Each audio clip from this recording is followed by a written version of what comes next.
இந்த நேரத்திலே ஜோதியாக இரண்டு செல்கின்றது. அது என்ன? அது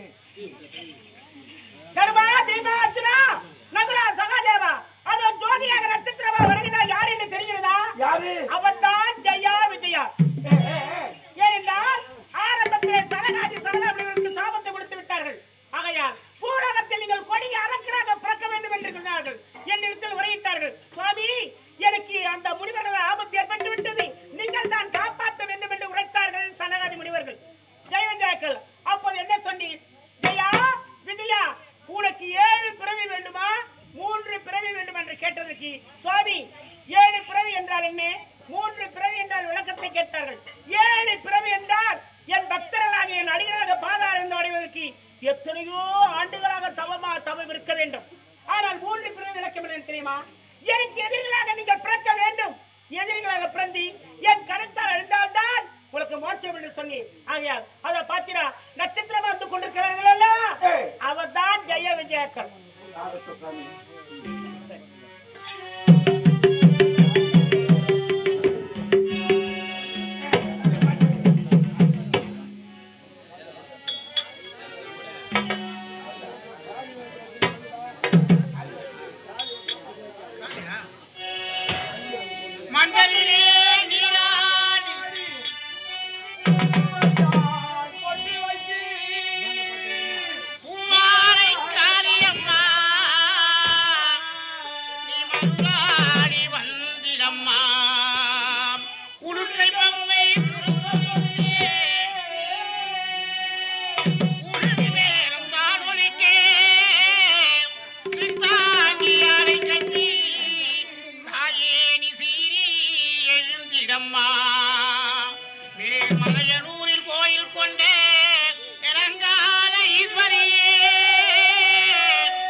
கோயில் பின்னாடி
நாடகலாசிரி திருவண்ணாமலை மாவட்டம் வெண்பாக்க வட்டம் ஸ்ரீ சக்தி கணபதி நாடகம் நடத்துகிறார். இன்று இரவு நடத்திய நாடகம் முப்பிரவி என்ற நாடகம் இந்த காட்சியோடு முடிவடைகிறது. இவ்வளவு நேரமும் பொறுமையோடு இருந்து அமைதி காத்து எங்களுக்கு ஆதரவு தந்த அனைவருக்கும் நன்றி கூறி விடைபெறுகிறோம். நன்றி, வணக்கம், வணக்கம், வணக்கம். ஆத்ம தரிசனம், தெய்வ தரிசனம். நீங்கள் அதிகாலையில்